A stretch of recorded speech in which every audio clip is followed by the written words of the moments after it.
Welcome to Durham, very possibly the most beautiful city in England, and easily one of the most historic. On this half-hour tour of the city centre, we'll uncover over 1,000 years of heritage, beginning with this iconic riverside view. Across the River Wear, we can see Durham Castle on the left and Durham's legendary cathedral on the right. Both were built around 900 years ago, and we'll get a closer look at them both later on. For now though, we're crossing Framwellgate Bridge, the oldest river crossing in Durham. Originally built in 1127, the current bridge is a 15th century rebuild, which emerged as the main entrance to the well-protected city of Durham. Looking off Framwellgate Bridge, we can see one of the reasons why Durham was so well protected through history. The River Wear, which flows towards Sunderland, surrounds the city centre on three sides, creating a raised peninsula that emerged as the historic heart of Durham. The peninsula in question is known as the Bailey, so called because it effectively formed the outer bailey of Durham Castle, which we can see looming up above. Now across Framwellgate Bridge, we find ourselves on Silver Street, which snakes up towards Durham Marketplace. This spot was the main entry point to the medieval city, which was visited by religious pilgrims from across England. Making pilgrimages to Durham Cathedral, many took a slightly more direct route to the top of the town, up this steep, narrow passageway known as Moatside Lane. Moatside Lane does still lead to Durham Cathedral, but we'll take a slightly more scenic route. So as we mentioned, Framwellgate Bridge served as the main entrance to medieval Durham. Most traffic in and out of the city passed through here, meaning that the bridge and Silver Street were once among the most bustling parts of the city.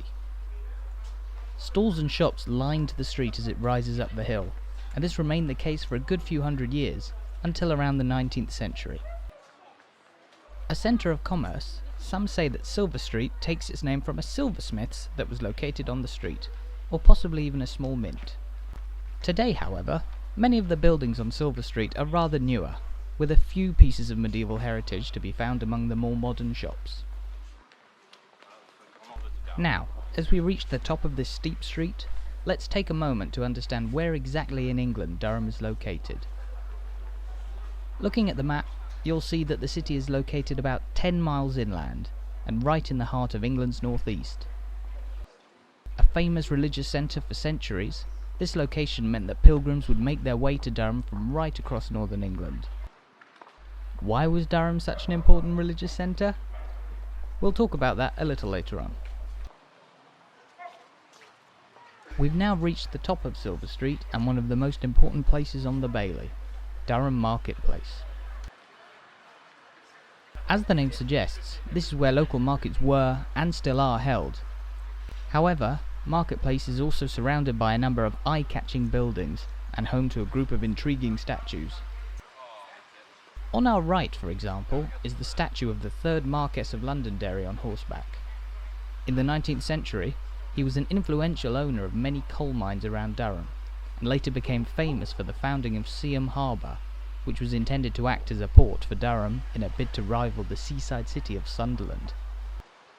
This was all part of an industrial boom in Durham during the Victorian period, which also affected the city's traditional markets. Here we can see Durham Market Hall, built in the mid-19th century after the marketplace had become overcrowded. The history of markets in Durham is as old as the city itself, being held on the Bailey here for not much less than a millennium. In front of the market hall, meanwhile, is a modern memorial dedicated to the Durham Light Infantry, depicting a soldier who served with the DLI in the Korean War.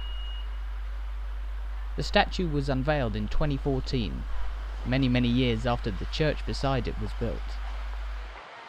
Above us is the towering spire of St Nicholas's Church, built in 1858 during wider redevelopment of the city centre. However, this is actually the second church to stand on this site, with the original St Nicholas's built around 900 years ago in the 12th century. And just in front of the church, we find a rather surprising statue, depicting the Roman god of the sea, Neptune. Once upon a time serving as a fountain, This statue of 1729 was also a symbol of Durham's ambitions to become an inland port city, but these plans never got off the ground. Against the backdrop of a gorgeous blue sky, the Neptune statue and the spire of St. Nicholas's both look absolutely splendid. However, we haven't even begun to scratch the surface of Durham's incredible architecture. Spinning around past the Londonderry statue once again, we'll now make our way towards the Durham landmarks that everybody wants to see, the cathedral and the castle. As we've mentioned, a cathedral was the destination for many religious pilgrims, but it was also the place where the city of Durham was first born. According to legend, Durham was founded in the year 995 AD, when a group of monks originally from Lindisfarne Priory decided to settle, and to bury the remains of the saint they worshipped, Cuthbert. Cuthbert, who had been the Bishop of Lindisfarne 300 years prior, became a bit of a cult figure towards the latter stages of the Anglo-Saxon period. The monks who carried his remains chose to settle Durham because of its strategic, prominent location, but some say they were also convinced by an apparition of Cuthbert himself. Whatever the truth, they built a church and shrine to St. Cuthbert, which evolved into the building we know today as Durham Cathedral, and which remains a place of pilgrimage for many.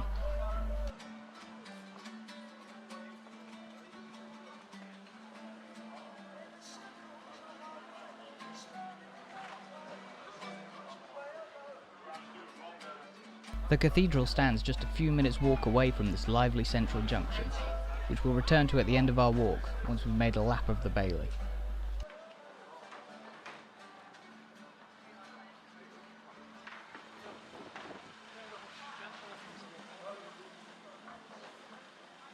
This brings us onto Sadler Street, another cascading medieval thoroughfare, which was likely the place where saddles were made for horses. However, later on in history, Sadler Street became famous for another reason, as the home of theatres and entertainment in Durham. Behind what is today the Shakespeare pub, once stood one of 3 theatres on this street, accessed by the small Vennel to its right side. The theatre burned down in 1869, but there were 2 others just a short walk further up the street.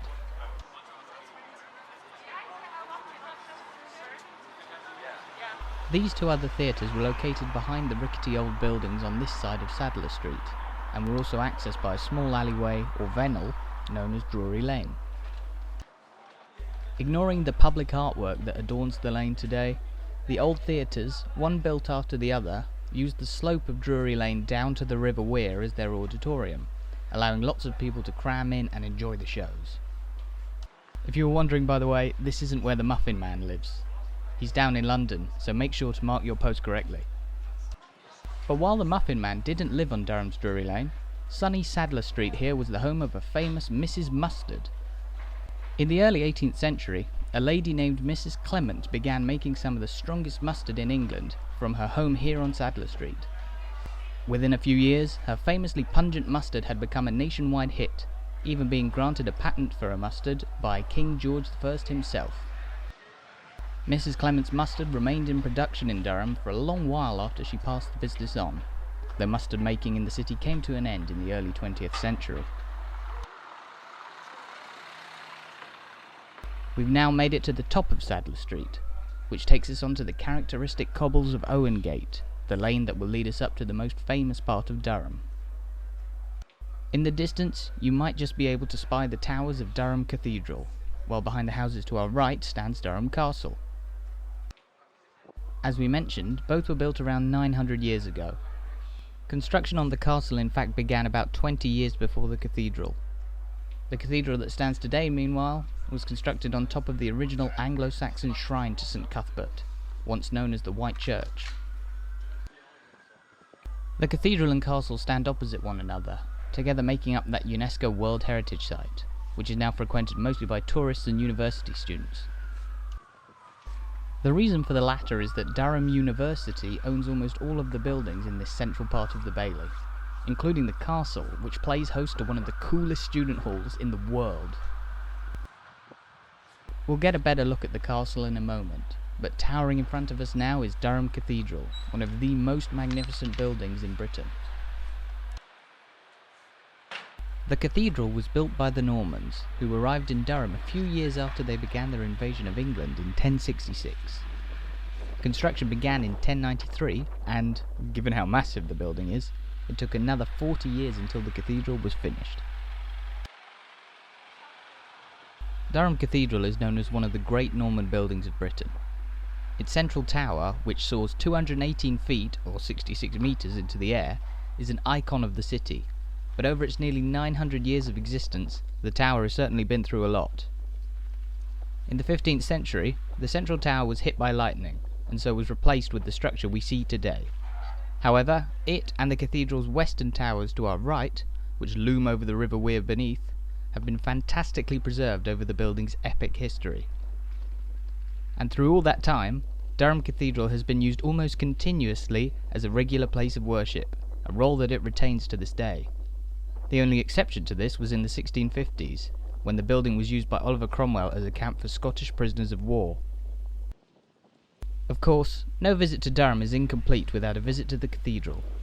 If you venture inside, you can climb to the top of the central tower, see the staggering internal architecture and the legendary shrine of St Cuthbert, and also the cathedral cloisters, which were used in the filming of the first 2 Harry Potter movies.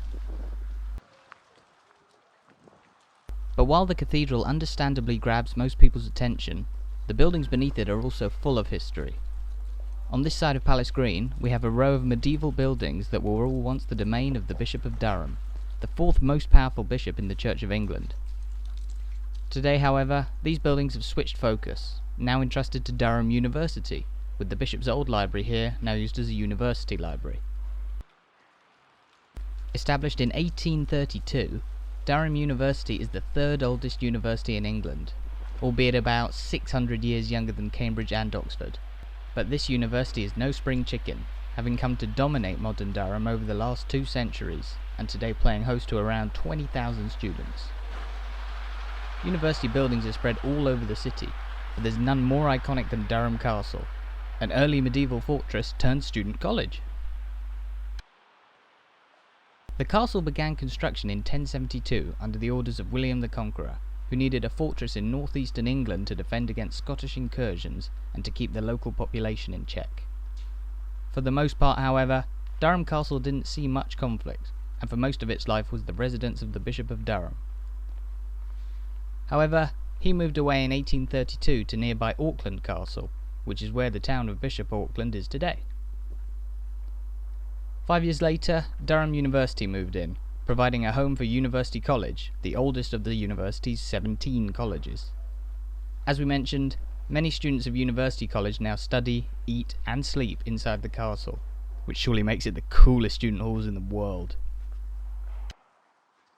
Much of the castle has been remodelled over the centuries, with the tower over this wall, the Castle Keep, one of its oldest features, dating from the 13th century.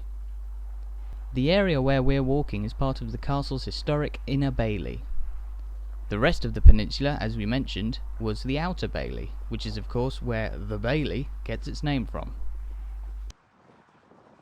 Having now had a brief look at Durham's 2 most famous landmarks, we're going to walk back up Palace Green towards the cathedral before taking a left to leave the Bailey and head into a more modern part of Durham.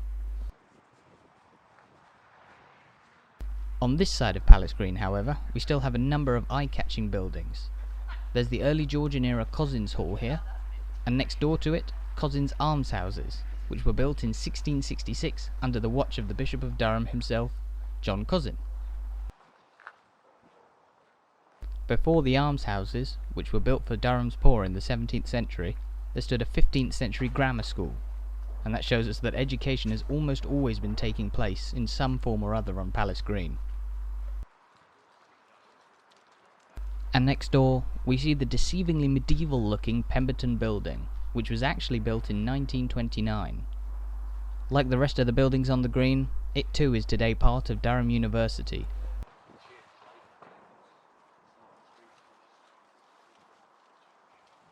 So, now that we've taken a lap of Palace Green, we find ourselves back in the shadow of Durham Cathedral. Surprisingly, the cathedral is only the 40th tallest church building in the UK, but that doesn't make it any less impressive, particularly when viewed from across the city. The scale of the cathedral is more than evident standing here at its feet, but if you arrive into Durham from the south by train, you'll also be treated to one of the most stunning views in the country from your train window, as you're greeted to the city with a view of Durham Cathedral towering over the rest of the Bailey. However, it's now time for us to leave Palace Green and the heart of the Bailey, skirting around the eastern end of the cathedral. This takes us down the often overlooked Dunelm Lane, named after a mythical figure in local history. According to legend, when the followers of St Cuthbert were transporting his remains, the cart carrying the saint's coffin became stuck. An apparition of Cuthbert then demanded to be taken to a place named Dunelm, but the followers didn't know where it was. A local cowgirl then came past the monks, saying she had lost her cow, which she believed had walked off towards Dunelm. The monks decided to follow her and the cow's path, and the stuck coffin cart miraculously became unstuck, leading them to what became Durham. This end of Dunelm Lane once marked the edge of the Inner Bailey, and is today the site of the old church of St Mary le Bow, built in the 17th century. Today, it's the home of Durham Museum and Heritage Centre, where you can learn even more about this amazing city.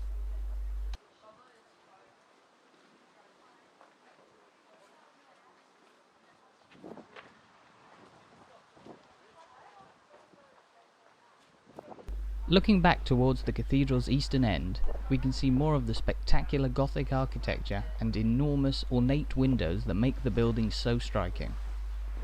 Inside, this end of the cathedral is where the shrine of St Cuthbert is located, which you can still visit to this day.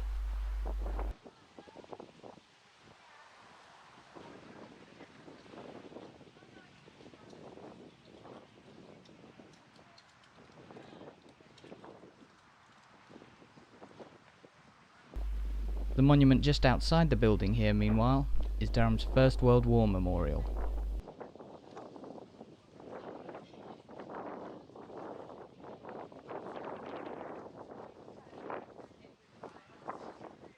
So, now that we've had a good look around the outside of Durham Cathedral, it's time to make our way off the Bailey, through a part of the city which is normally dominated by student life. Many of the buildings on this street are the homes of Durham University's many different colleges, as well as a variety of other university buildings. We're walking through here while lessons are on, but in between periods, this part of the city can get very busy with students making their way between classes.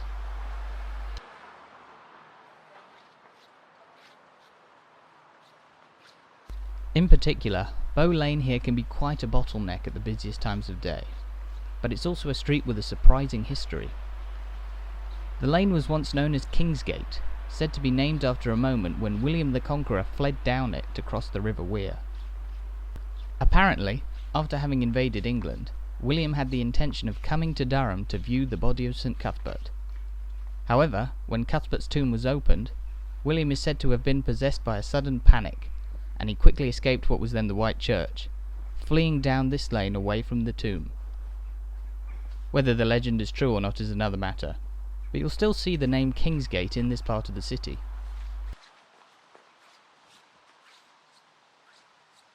Crossing the River Wear at this point is Kingsgate Bridge, which is one of the most architecturally unique landmarks in Durham.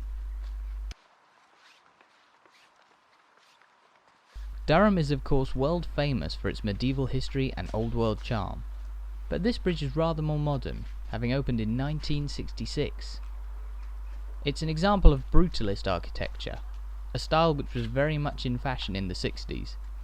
However, Kingsgate Bridge is particularly notable for a number of reasons. Unusually, when it was being built, the bridge was constructed in two halves along each side of the riverbank. When they were finished, they were rotated to meet in the middle here, a technique not particularly commonplace. Of course, the bridge stands out in Durham due to its youth. Looking further along the weir from here, we can see the Elvet Bridge, which has stood across the river for the best part of 800 years, making it even older than the rebuilt Framwellgate Bridge, where we began our walk. Looking off Kingsgate Bridge, we can also get a better idea of how the weir curves sharply around the Bailey. The tight river meander creates the peninsula that we've been walking on so far. However, returning to the history of this more modern bridge, Kingsgate Bridge is famous in the world of architecture, as the last structure to be designed by Ove Arup, a leading engineer of his day. Born just up the road in Newcastle, Arup was responsible for a number of groundbreaking building projects. As well as Kingsgate Bridge here, he built one of the first high-rise residential buildings in England, and he was also the design engineer for the world-famous Sydney Opera House in Australia. The view towards the cathedral from this side of Kingsgate Bridge is another of Durham's great panoramas, particularly with the colourful autumn leaves flourishing on the steep banks of the Wear. Whether or not the brutalist style of this bridge is befitting of an ancient city like Durham is very much a question of personal taste. But Ove Arup is certainly fondly remembered in the city today, with this bust built on the side of Durham University Student Union.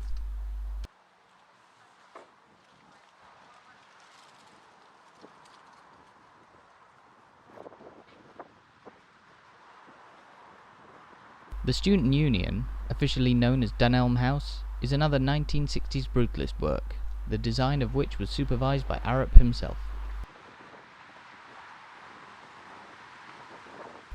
As we mentioned, Durham University is home to about 20,000 students, who belong to its 17 historic colleges. The collegiate system works much like that in Oxford and Cambridge, the oldest being University College in the castle. Most of the oldest university colleges are located on the Bailey, but as the university and city have expanded, more colleges on the outskirts of Durham have been founded, the most recent being South College in 2020.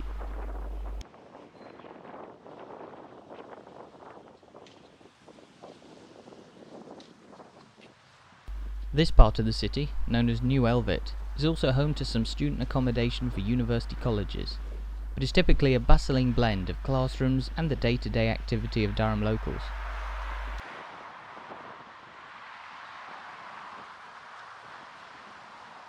As the name suggests, New Elvet is the newest part of Elvet, the flatter area to the east of the Bailey. Elvet is also surrounded by a meander in the River Wear, albeit a more gentle one. As it's flatter and less cut off than the Bailey, Elvet was actually the first place of settlement in the early years of Durham's history, before the founding of the city in 995 AD. In the mid-8th century, while the Bailey was covered in thick woodland, this area was settled by Anglo-Saxons, who established a small agricultural settlement. Today on New Elvet, we can see an interesting range of buildings standing on what was once farmland. There are modern residential blocks, and across the street another brutalist division of the university.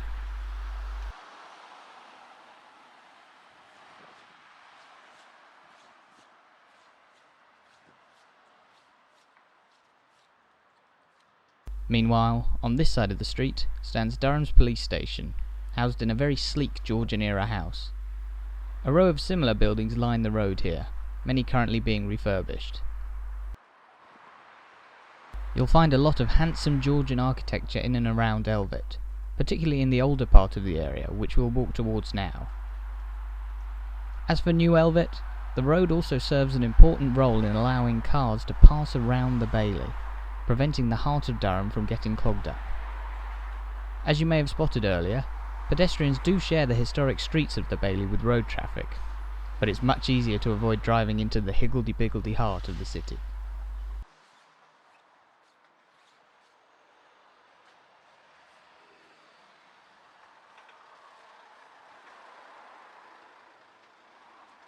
Having made our way past the brutalist university building across the street, up ahead there stands a row of historic Elvet houses, including not one but two pubs.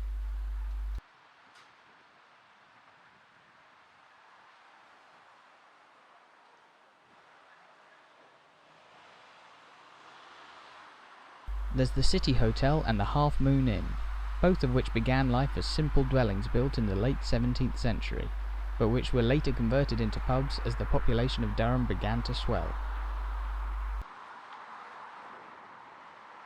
Now, we're taking a right into Old Elvet, a self-explanatory name, and it's home to even more grand Georgian architecture, such as the ornate Royal County Hotel in front of us. As well as serving as a hotel, The buildings, all built at different times in the 18th and early 19th centuries, have been used as a school, and more recently one of the centrepieces of Durham's Miners' Gala, claimed to be the world's largest trade union event. Coal mining was once the centrepiece of industry in Durham, and we'll talk more about it in a short while. Next door to the Royal County Hotel in White is another later Georgian building. Originally built as a row of terraced houses, the building in the 20th century became associated with the military, serving as the headquarters for Durham's volunteer territorial force during the First World War. Today, that military connection remains, with the building now home to the Reserve Forces and Cadets Association of North East England. Adjacent to it, we find a building that really stands out in Durham. Now a hotel, this eye-catching Victorian building was once the Shire Hall, or the headquarters of Durham County Council, from 1898, when it was built, to 1963.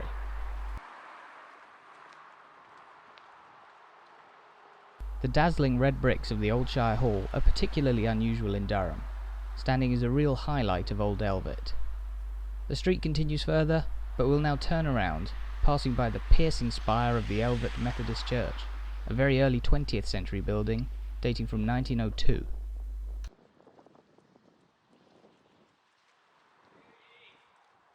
But as we walk back along Old Elvet towards the heart of the city, where exactly did the name for this area come from? And why was Elvet different to Durham, which eventually became the name of the city that grew from the Bailey? Well, back in the 8th century, the small agricultural community of Elvet was known as, and you'll have to forgive my pronunciation, Eilfeti. The name is said to mean Swan Island, referring to Elvet being surrounded by the river, which may have been home to a few swans. As for Durham, the city's name derives from Dunelm, which you may remember was the destination mentioned in the legend of the Dun Cow and the founding of Durham. Dunelm is thought to be a mishmash of different medieval languages, Dun being the native Brittonic word for a hill fort, and Holm being an Old Norse word for island, which describes Durham pretty well.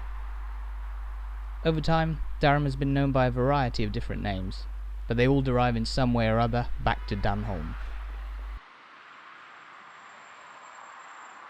We've now made it back to the top of Old Elvet, and once the lights have changed, we'll make our way back onto the Bailey by way of the Elvet Bridge.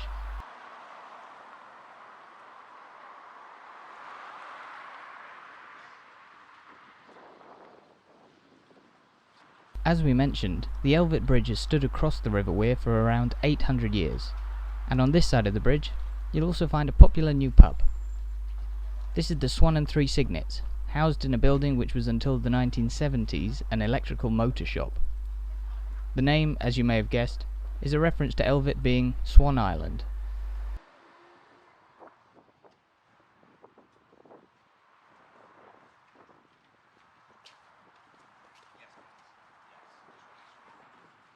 The row of shops opposite the Swan and Three Cygnets is rather older, and written on the restaurant closest to the bridge is the date 1771, which is when one of the most catastrophic floods in the history of the Northeast happened.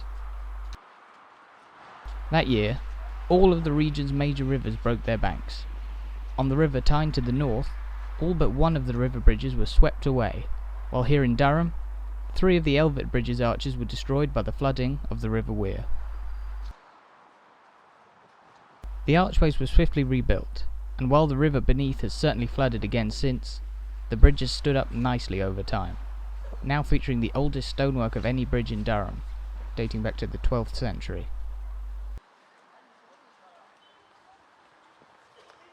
Much like Framwellgate Bridge on the other side of the Bailey, Elvet Bridge was once a busy point in the city. In the medieval era, buildings stood on the bridge, while the river crossing was guarded by an imposing gate. As we can see, most of the buildings on Elvet Bridge have been long since demolished, but the first house to greet us back on the Bailey is a rather interesting one. Overlooking the river here is the Tin of Sardines, Durham's smallest bar, and which claims to be the smallest gin bar in the world. The bar was opened recently in 2017, and it can only hold about 16 people at a push.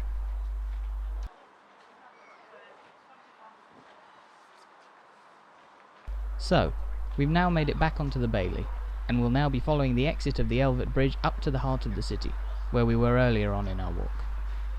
We'll pass the marketplace and Silver Street again, before we finish up on Framwellgate Bridge, beneath the cathedral and castle, in just over 5 minutes' time.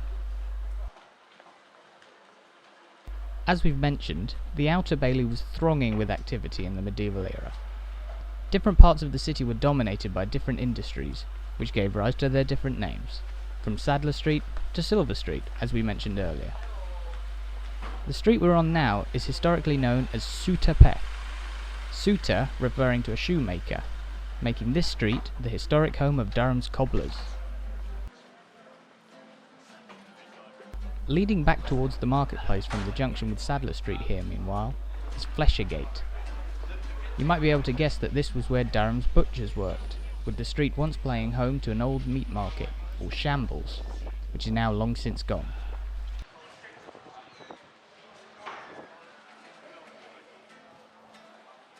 Spinning around, we've also got the Vennels Café, which is accessed through an alleyway, known in County Durham, the North East and parts of Scotland as a Vennel. The word comes from the French venelle, which very simply means alley. However, every region of Britain has its own special word for alleyways, Vennel being among the more logical of them.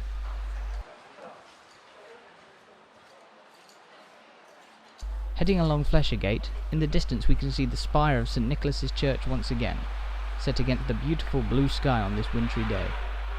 At certain times of year, Durham can get rather busy with people, as students, locals and visitors from outside all navigate the few narrow lanes of the Bailey.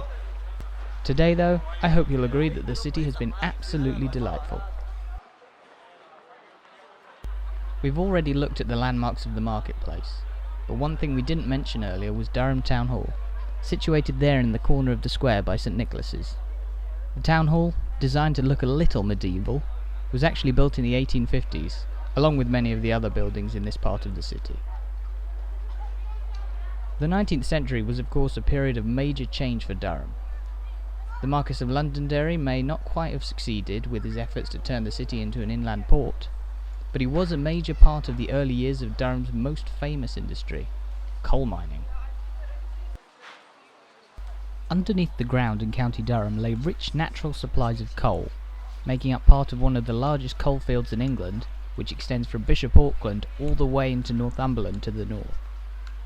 The abundance of coal at a time when it was becoming the primary power source for an ever more mechanised Britain meant that Durham became an important industrial centre, acting as the centre point for the wider county's mines.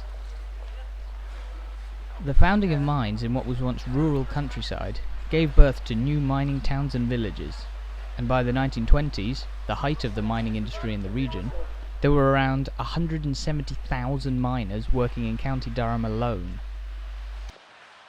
Like much of Britain's mining industry, this number dwindled throughout the 20th century, and the last colliery in the Durham coalfield closed down in 1994. Despite this, however, the city continues to host the Miners' Gala that we mentioned.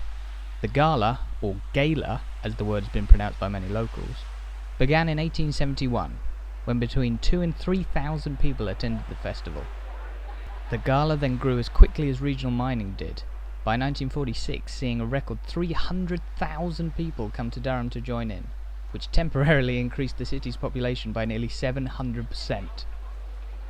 Attendances have dropped from that peak over time, but with the exception of 2020 and 2021, the gala is still held every year in Durham, and still attracts an enormous crowd, numbering around 100,000 on each occasion.